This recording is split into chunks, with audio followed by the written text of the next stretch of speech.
want to take this little bit of time to be really grateful for my fridge and the food that it keeps inside it. This fridge is a wonder of modern technology. It keeps my food cool and stores it so then I can eat it when I want, and it makes it last so much longer and with so little effort on my behalf. Is that with my fridge we could find alternatives to the fossil fuels that do power it. We could transition out of coal and we could transition into hydro or wind or solar, and then we'd have the energy to keep my fridge nice and cool and keep it doing its job. But inside it is a whole lot of food that I love to eat, and that food, it becomes a little bit more difficult to untangle the carbon dioxide emissions because of oil.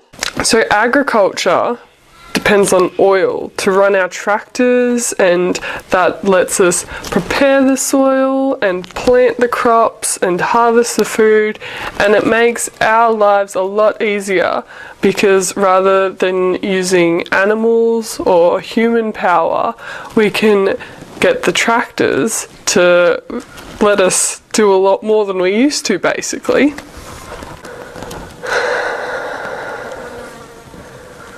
There are no cars or tractors that I know of that can run on bio-oil. And that means when BP says we've only got 53 years of oil left, that means we've only got 53 years of our society left. And that is a really big impetus to say, we need to change things up. Let's start to think a bit more and innovate a bit more. Whether climate change exists or not, we're going to need food and ways to get our food around. And that's one of the reasons why global systems scientists predict that our society will collapse. The simplest way for me to explain this is what's called an energy return on investment. And let's use an example to help illustrate. So if I'm a pixie fairy and I need peaches to survive, you can imagine that the first day, let's pretend I need 4 peaches to survive. First day, it's really easy for me to get these peaches. I come, they're basically falling off the tree, and I'm good to go. And the next day I go and I get 4 peaches and they're pretty easy again. And then the next day I go and I get 4 peaches and that's fine. And this goes on for 300 days.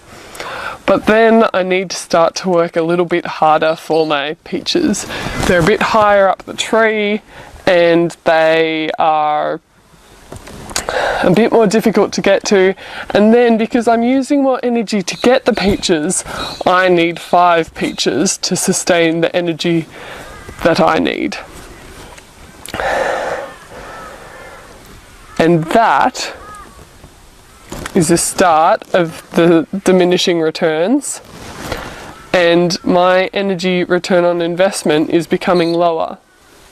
And eventually I, as a pixie fairy, will start to fade away if I'm unable to eat all of those things.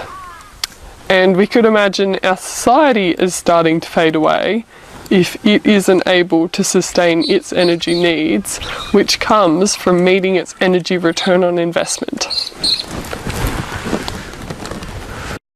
And then we come back to reality, and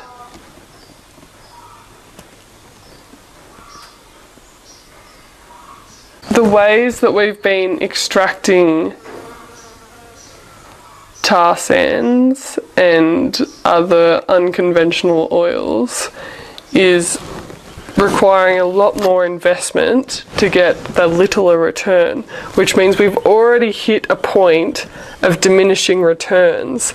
And so like that's dangerous for our security. Like, what do we need? We need food. Well, we can't get that if we're not growing it ourselves or letting a huge system be able to feed us. And we think about Beyond Petroleum as one of the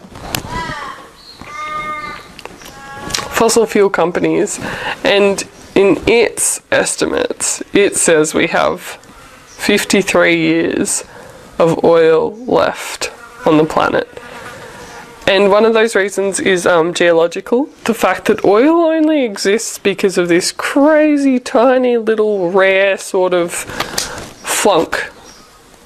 And that's been used to drive our progress, which I love because I love our refrigerator so much. I love all the food that's in it. I love the exotic food that's in it. But at the same time, we can't really keep this system going indefinitely. So we've really got to start to think about how we're going to change it up so it supports us. And so yeah, so the system is supporting us, and so we're supporting the Mother Nature that we rely on.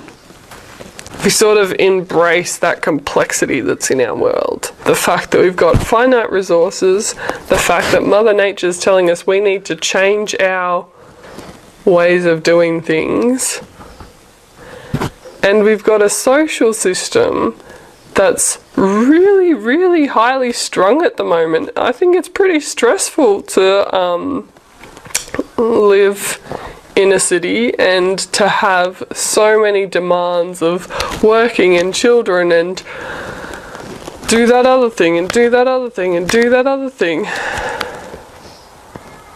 So we really need to get a bit more critical about how and why we're doing things. What things could we transition out of, and what things do we need to stop altogether? I think that energy in the stationary system, the fossil fuel, the coal companies, that's something that we could stop pretty quickly.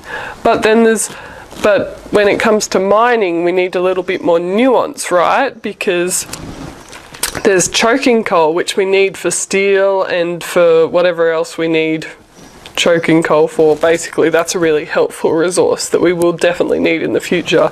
And then there's thermal coal, which we burn in old coal-fired power plants, that is relatively inefficient, and like, we just need a plan of how to move out of it.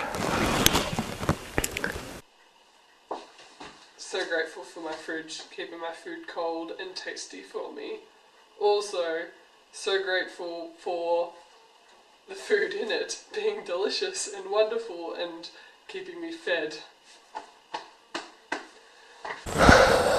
My name's Edith, and I'm from a dairy farm in the Middle Valley, and I think we really need some more informed conversation about the challenges that we need to start to tackle in the near future so our society can thrive.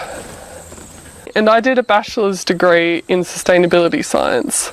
I'm sharing these stories because I think there are things that we really need to start talking about, understanding, and then working through together. I want to share these stories because I think there's a lot our society needs to start talking about, and hopefully by giving them a forum, we can put those ideas out there so we can be more informed and ask better questions of our politicians.